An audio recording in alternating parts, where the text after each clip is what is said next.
Amigo Javier, gracias por estar aquí y por, no sé, por charlar un rato. Mira que hemos quedado veces y no nos vemos. Eso es cierto. Muchas gracias a ti por haberme invitado y siempre es un placer charlar contigo. Sí, pero tenemos ya, aparte de que el ratito que vamos a echar aquí, luego a ver si somos capaces de, que estamos muy cerca y no... Y las cervezas estaban muy bien, y los vinos también, y incluso los cafeses, ¿no? Muchas promesas y pocos hechos. Muchas veces hemos quedado y pocas veces lo hemos materializado. Pero es verdad, y eso es una cosa que con los amigos echas de menos y luego pierdes el culo, con perdón por la expresión, por ir a lo mejor al tanatorio porque se ha muerto un amigo tuyo y tal y cual. ¿Y para qué? En vida. Sí. Vamos a vernos en vida y vamos a tomar los cafés y vamos a... En fin, Javi. Circunstancias. Javier, forero vizcaíno, valverdeño. ¿Cuándo naciste en Valverde? Cuando te trajo al mundo tu madre. Mi madre. Además fue en Valverde, entonces no se iba a Huelva a París. Pues bueno, fue el día 11 de marzo de 1956, un domingo. ¿Un domingo? Sí. Yo nací en un lunes y a las 8 de la mañana. Bueno. que no es muy agradable. Un poco por saco ya, ¿no? Sí, un domingo. Reposo. ¿Tu madre? Reposo mi madre, Vicente mi padre. ¿Y a qué se dedicaba Vicente? Vicente era viajante, agente comercial. Agente comercial. Agente comercial. Llevaba unas cuantas de fábricas de zapatos de Valverde, lógicamente. Lógicamente. Y lo vendía por toda Andalucía, Madrid, pero vamos, sobre todo por Andalucía. Una profesión que, bueno, ahora existe también, ahora le llaman comerciales o no sé qué, no sé cuánto, pero antes siempre fueron los viajantes. Pues sí. ¿Y tu madre, ama de casa? Ama de casa, sí. Se quedó en casa. Estudió, hizo bachillerato en Madrid y al final... Porque fuiste ya a Madrid muy pronto, ¿no?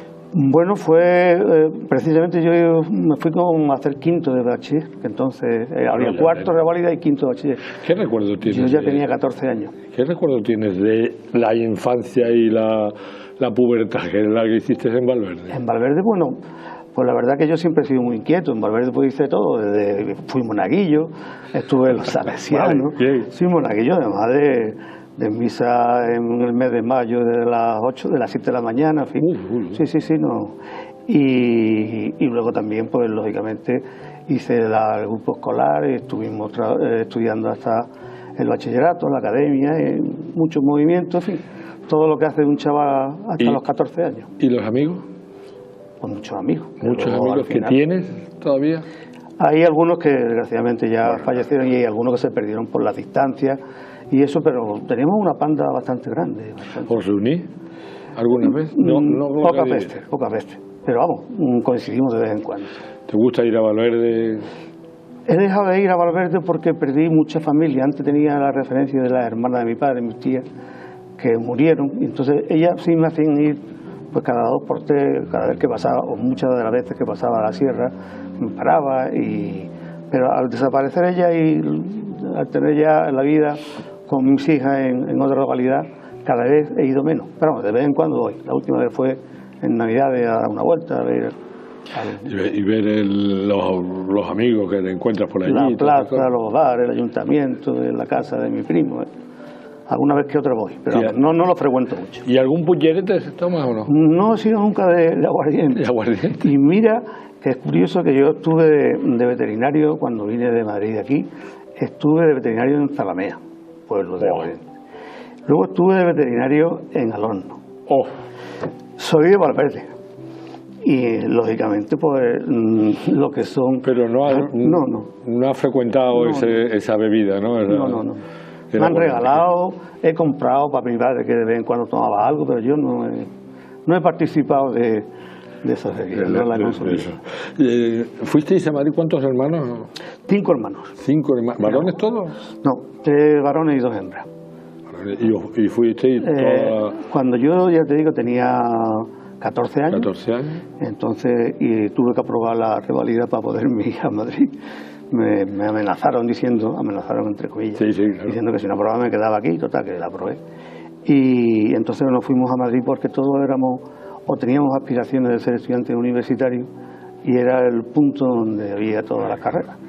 entonces echaron mis padres los trastos a la... Sí, fue una aventura y en fin, tuvieron su ayuda por parte de la familia de mi madre, pero verdaderamente fueron unos osados, unos avanzados en su tiempo. Porque no es que te mandaron a ti a Madrid, no. O a tu hermano el mayor, o a tu hermana, no, es que se fue la familia entera a Madrid. Entera. Pues y allí tu padre seguía vendiendo... Sí. Desde allí vendía en Madrid y bajaba a los puntos fuertes de Andalucía, Puente Genil, Córdoba, etc. Claro, y a las fábricas también. Y nosotros siempre veníamos en vacaciones, o sea, Navidad, Semana Santa, algunos carnavales y en verano. No perdíamos el contacto. No perdía. No. El contacto. Y concretamente, ¿tú qué empezaste a hacer allí en Madrid? Pues yo llegué, hice... digo de estudios. De estudios, claro. Yo llegué y hice quinto, sexto y COU en el Instituto Cervantes, y luego empecé veterinaria y hice también, a partir del segundo año de veterinaria, lo compaginé con enfermería. Hice las dos carreras y terminé. Me puse en la facultad de profesor no numerario hasta que me fui a la mili. Y en la mili hice el año y volví otra vez a la facultad, pero enseguida ya me llamó mi tierra, el Gusanillo, y me vine para acá. ¿Has pasado la mili rápidamente? ¿Tienes malos recuerdos o no? No, malos no, en absoluto. La mili estuve en la quinta región militar, que era Zaragoza. Entonces me destinaron a un destino... ¡Qué frío! Mucho frío, sí. El Moncayo, me ha dado frío. Aquello era...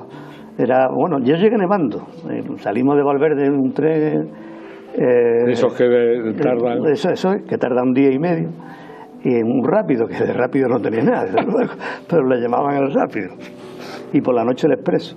Entonces el día que llegamos a San Gregorio, al campo de San Gregorio, estaba nevando. Ya nos recibió la nieve. Y aquel barracón, aquel batallón, la 10ª compañía, pues hacía un frío pero un frío. Allí yo veía tomar, que no los tomábamos, los carajillos y esas cosas en las cantinas y en los pueblos para calentarse. Hacía mucho frío. El Moncayo cuando soplaba. Soplaba el Moncayo.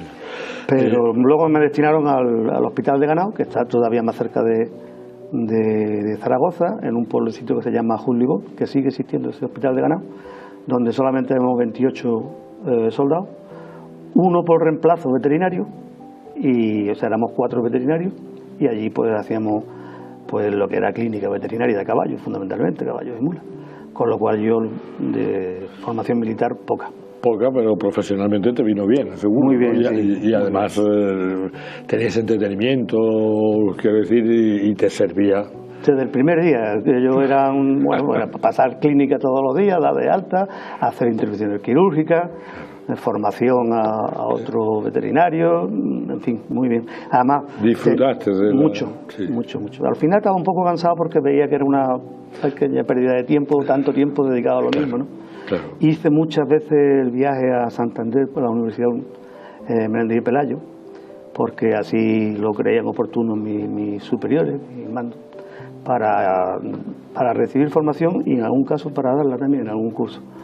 Y estuve entretenido, la verdad que la mili no me puedo quejar. No, lo que pasa es eso, que un profesional, en tu caso, como otros muchos, pues es una pérdida de tiempo, porque en lo profesional o en lo que es tu trabajo, pues hubieras rendido mucho más fuera, o sea, no para el ejército, sino en tu vida normal, ¿no? Evidentemente, al principio siempre es bueno, porque es una situación, te tienes que adaptar, vas a conocer cosas nuevas, pero ya llega un punto en que dices, profesionalmente aquí he llegado, ¿no? Cuando la facultad estaba interno, incluso recuerdo que el catedrático de cirugía, antes de salir, me dijo que tenía un puesto de investigación para mí ya.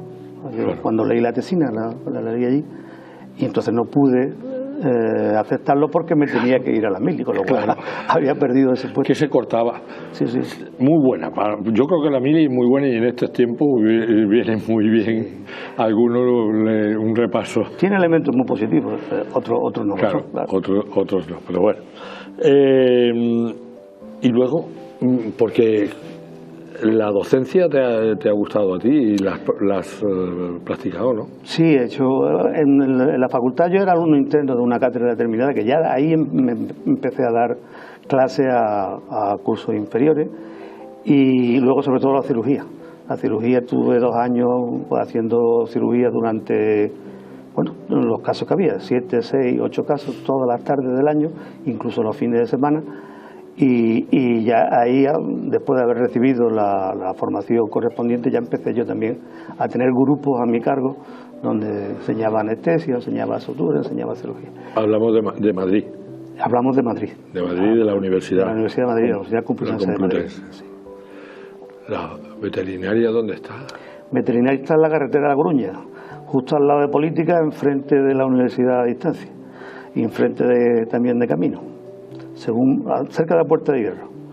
Sí. Cerca de la Puerta de la mano izquierda, según vas para la sierra. Sí. Está al otro lado de la... Yendo para allá, a la izquierda. A la izquierda. Está Política, bueno, yo pasaba todos los días en el autobús por el Palacio de la Moncloa. Sí. Porque entonces se pasaba, ahora ya está restringido y tienen que dar una vuelta más grande. Ahora no, hace ya un tiempo. Pero entonces pasábamos por donde estaba la garita del Palacio de la Moncloa. Que estaba casi en la carretera. Sí. Estaba cerca de la carretera. Muy cerca de la carretera. ¿Y cuándo conoces a Mari Carmen o cómo? Allí en Madrid. En Madrid. Sí. Porque ella es de... Ella es de Madrid. De Madrid. Ella es nacida en Madrid. Sus padres son asturianos, pero ella es nacida en Madrid. Y allí nos conocimos. Ella tenía 15 años, yo 17. ¿Sí? Sí. O sea que fue llegar y topar. Bueno, yo tenía 17, yo llegué con 14. Claro. Pasé un tiempo sin coincidir con ella hasta que coincidí. ¿Y dónde coincidís? Bueno, en el barrio. En el barrio. En el barrio donde vivía. Lo llamado, que antes se llamaban guateques. Había unos guateques. Allí, guateque, claro. Nos vimos por primera vez y bueno, ya luego seguimos viendo. Con buena música. Pues sí, no era mala. Los picú. Los discos, los LP. Porque los guateques se hacían en privado, quiero decir, una reunión de amigos, pues se tenía... algún amigo que tenía un garaje o alguna cosa. Exactamente, un garaje, un sótano, un local. Un local y ahí se hacía el guateque, siempre había invitados y era una forma de divertirse bastante buena y sobre todo que era muy usual. Había muchos guateques en muchos sitios, ¿no? Y te invitaban a uno, te invitaban a otro. Y allí apareció... Allí aparecí yo, pues ya estaba. Yo fui el que llegó a la reunión con aquella. Un amigo a la reunión aquella. ¿Cuántos hijos de ese matrimonio? 3. 3. Hijas. Hijas las 3. El más guapo de casa sigue siendo tú. El más guapo de casa sin ninguna duda, no hay otro. No hay otro. Por el perro, ¿no? Bueno, mi perro es más guapo que yo y más inteligente. Sí, bueno, como humano soy yo. ¿Y las niñas tienen carrera? Seguro. Sí. Las niñas... Lucía, la mayor, neuróloga, ahora mismo está en Jerez, es jefa de servicio de neurología en Jerez. Carmen, que es la segunda, es ginecóloga y está aquí en Juan Ramón Jiménez. Y Belén, psicóloga, y también trabaja en hospitales, llevando casos y técnicas de clínica psicológica, tanto en Jerez como en otro hospital que hay en Villamartín. Antes me dijiste, cuando estabas en Valverde, y hablábamos de Valverde, que tú volvías de vez en cuando a Valverde, o pasaba cuando ibas a la sierra. Sí. Porque tú has sido serrano, aparte de que Valverde es serrano, yo creo. ¿Se considera serrano? Yo no lo considero serrano. ¿O andevaleño? Bueno, territorialmente es Andévalo. Sí. Está entre Andévalo y la sierra. ¿Nace la mina ahí? Sí, empieza el terreno minero, pero Valverde para mí es mucho más andevaleño en carácter y en clima y en todo que la sierra. La sierra, incluso Campo Frío, de Campo Frío para arriba es cuando yo considero que es sierra. ¿Cuándo te metes tú de lleno con los cochinos? Bueno, pues yo estoy de veterinario titular en un año y aparece una convocatoria en la Diputación para un veterinario, porque no había veterinario en la plantilla. Había contratado el ganado que había, pero no había veterinario. Y entonces yo saco la plaza y las funciones, lógicamente, de un servicio de ganadería, que entonces no existía, pues entendí que fundamentalmente era, estando donde estamos, pues el cerdo ibérico que estaba, digamos, no tenía representación en la parte ni de investigación ni de producción dentro de lo que es la administración en Huelva. Estamos hablando del año 80 y 84, ¿no?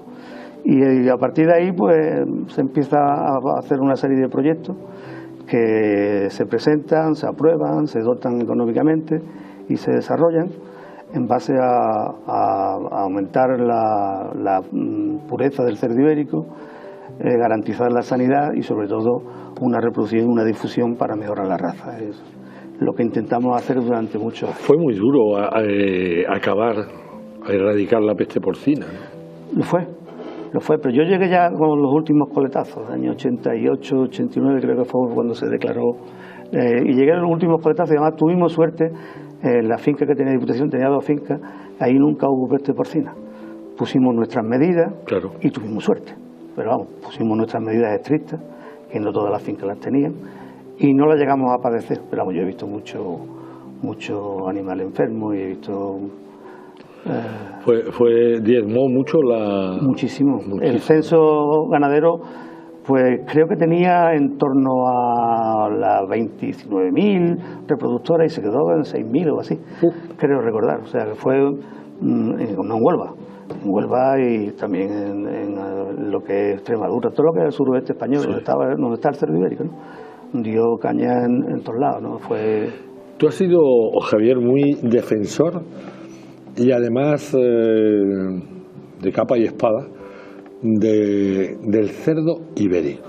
Sí. O sea, se apuntaban al ibérico, se han apuntado todos, bueno, y a la marca ya no te voy a contar, a la marca y a la pata negra y todas esas historias, curiosamente no tienen la pata negra, ¿no? Los cerdos ibéricos, yo sí soy, para responderte la primera parte de la pregunta, los cerdos, o sea, yo soy del cerdo ibérico porque admiro todo, su ecología, su metabolismo y al final su producto, ¿no? Y entonces, cuando ese cerdo ibérico es maltratado desde el punto de vista comercial, a mí me ha llegado a doler. Ya estoy cada vez más inmunizado, pero he visto que como el término ibérico es un término que se vende muy bien, que se asocia a calidad, pues la industria y el comercio en general lo ha utilizado para vender, que es su función también, ¿no? Sí. Pero para vender enmascarando una falsa realidad. Las medias verdades son las peores de las mentiras, ¿no?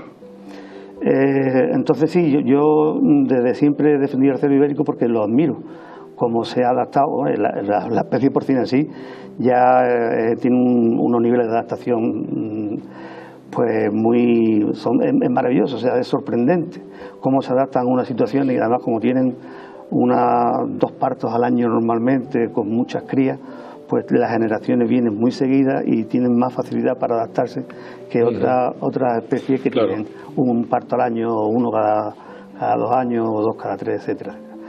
Pero el cerdo ibérico se adaptó desde siempre, por eso nació como ibérico, a una zona, a un sistema, a un hábitat que es la dehesa. Ese sistema agroforestal que es la dehesa, pues tiene unos límites muy marcados de alimentación. Tiene la bellota, tiene la hierba cuando la tiene y luego tiene una serie de meses en los cuales la comida está escasa, con lo cual tiene que adaptarse a recorrer grandes distancias para buscar su sustento.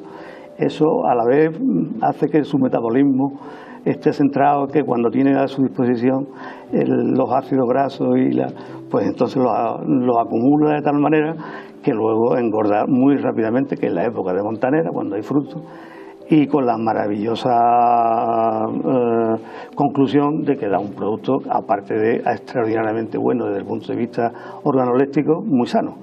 Además, cada vez me sorprende más, porque ya sabemos que el colesterol alto lo baja, el colesterol bueno lo sube, además lo hace de una forma reiterada, es decir, cuando se consume mucho cerdo, mucho jamón y mucha carne fresca, tiene un efecto memoria en la persona que lo consume, y ese efecto tan beneficioso pues resulta al final que se mantiene durante una serie de meses incluso sin comer el cerdo ibérico.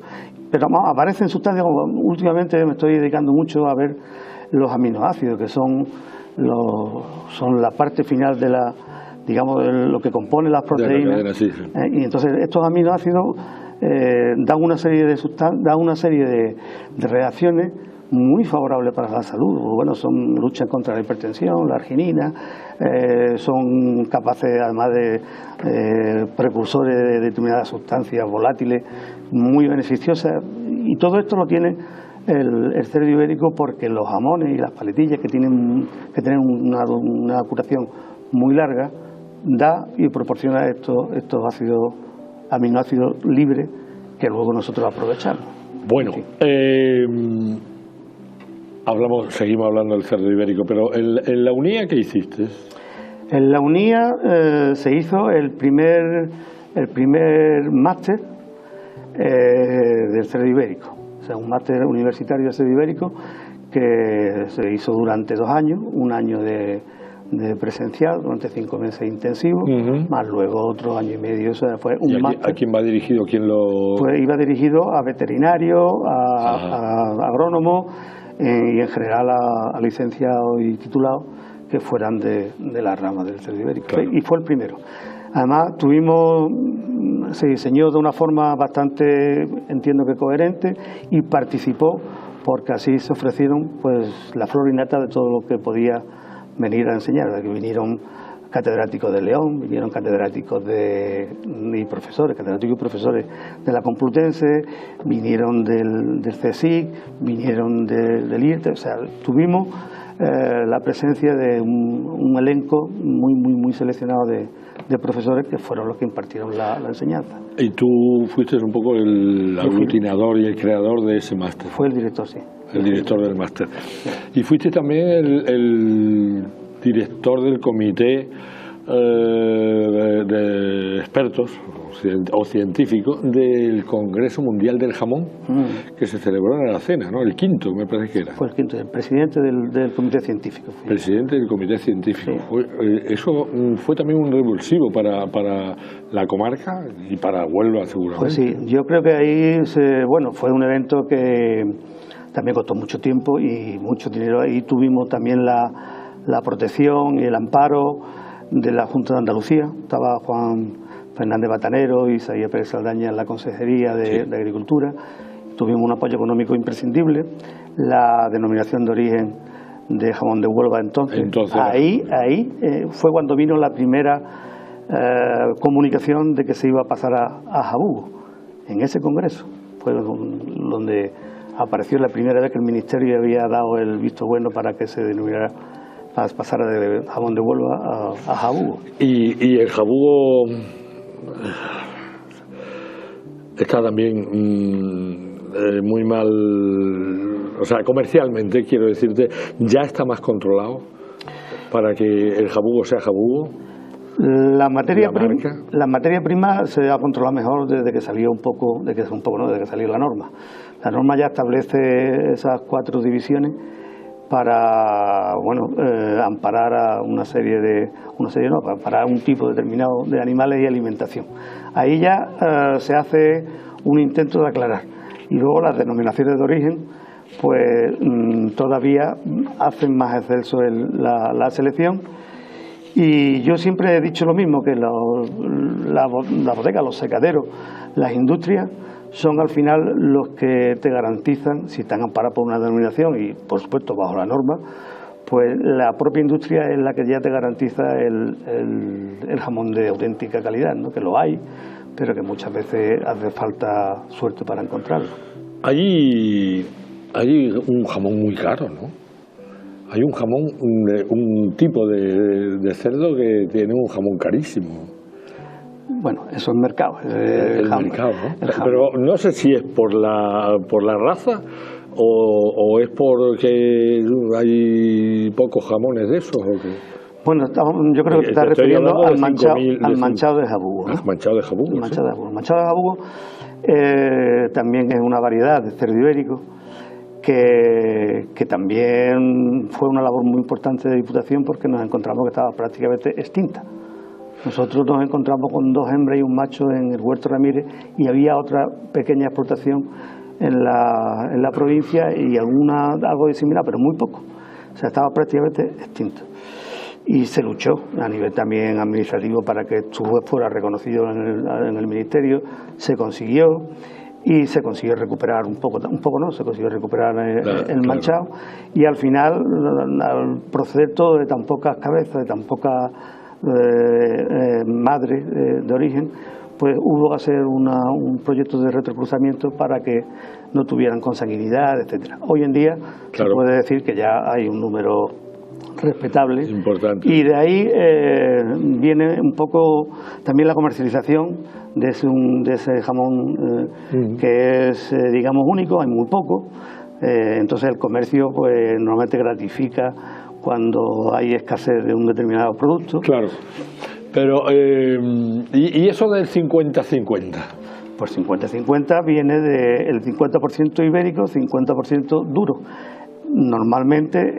Duro jersey. Duro jersey, sí. Normalmente esos jamones no se suelen llevar a Montaner. Hay veces que sí, se le ponen su etiqueta roja y punto, ¿no? Pero normalmente son 75-50, digo, 75-25 o 100% ibérico. El 50% es un jamón que da que tiene su nicho de mercado, y que, pero bueno, no se puede comparar en ningún caso. Yo por lo menos entiendo, no se puede con un jamón de Montaner 100% ibérico, que son los animales. Hombre, eso va en el precio. Sí. Quiero decir que lo bueno hay que pagarlo. Evidentemente. Como te ofrezcan por 4 pesetas, hay que sospechar. Algo hay ahí. El cerdo ibérico crece más lentamente, tiene más lentitud creciendo. Luego el engorde, si se hace en montarera con la grasa, los jamones y las paletas tardan más tiempo en curarse. Entonces el inmovilizado que se hace es bastante largo en el tiempo, y por tanto económicamente es una inversión alta, ¿no? Y con mucho riesgo, ¿no? Entonces eso al final tienes que pagarlo.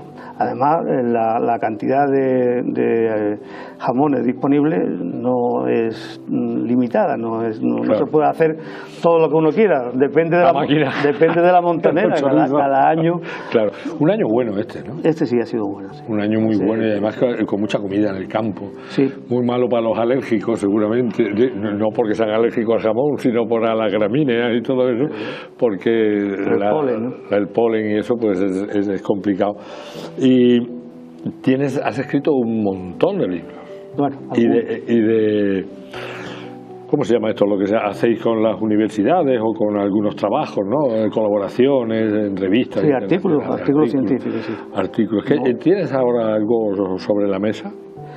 ¿Estás escribiendo algo? Estoy escribiendo un discurso de entrada así en la Real Academia de Ciencias Veterinarias. En eso estoy ahora, es lo que tengo ahora mismo entre manos. ¿Y sobre qué el título? Sobre el jamón. El título todavía puede dar lugar va dirigido un poco a la diferencia que hay entre los jamones procedentes de distintas variedades, porque los jamones no son iguales, si viene de un manchado, si viene de un torbiscal, si viene de un negro lampiño, si viene de un silvela, la conformación es distinta, y por tanto las características organolépticas son también distintas.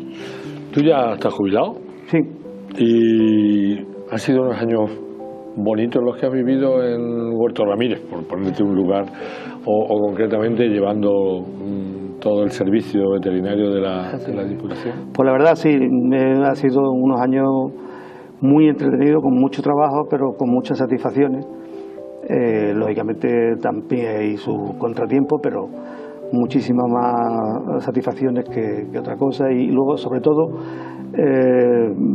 tenemos, digamos, un poco el orgullo de haber montado un servicio que no existía y que fue un referente a nivel nacional dentro del sector. No, a nivel nacional, dentro del sector ibérico. A la Diputación de Huelva se le nombraba en muchos certámenes, en muchos congresos, y hemos publicado mucho, hemos también participado en muchos, en Zafra, en Salamanca. ¿Y en Lugo? El Lugo fue un congreso del jamón. Y allí llega, pero son otro tipo de cerdo. Claro, el congreso es el Congreso Mundial del Jamón. El jamón, el jamón. Nosotros lo enfocamos más, pero vamos, aquí también participó el cerdo blanco. O sea, aquí había representantes de todo lo que es el jamón. Ahora, sin embargo, el cerdo ibérico es más testimonial. Lleva unos años siendo menos importante dentro de lo que es la programación del Congreso. Para que sea importante nos tenemos que traer el Congreso para acá. Sí. Claro. Para hacerlo más, lógicamente, más importante por la vecindad y por la localidad donde se celebra. El nuestro, como tú bien recuerdas, fue en Aracena, se celebró una cena en Jabugo. Precioso. Sí. Formidable. Yo recuerdo trajimos un referente que era como un gurú, era una persona de referencia mundial que se llama Harold Magui, y este hombre tiene unos libros que, vuelvo a repetir, son referencias. Las opiniones de este hombre cuando aparte de toda la organización del Congreso, cuando vio esa cena con esas velas, la plaza de Jabugo llena, fue auténticamente de admiración. Sí. Qué buenos recuerdos, Javier. Pues sí. Gracias por el ratito y sigue trabajando, que todavía te queda mucha vida y mucho que hacer. Muchas gracias, intentaremos aportar lo que se pueda y bueno. Sigue, porque hace falta personas como tú. Hay también que dejar sitio a los que vienen, pero hay que seguir, y tú todavía, la preparación que tú tienes y el trabajo y el esfuerzo que hicieron tus mayores, pues ahora lo tienes que hacer tú y derrocharlo, como lo haces con tus conocimientos. Muchas gracias, Jesús, se nota que eres amigo.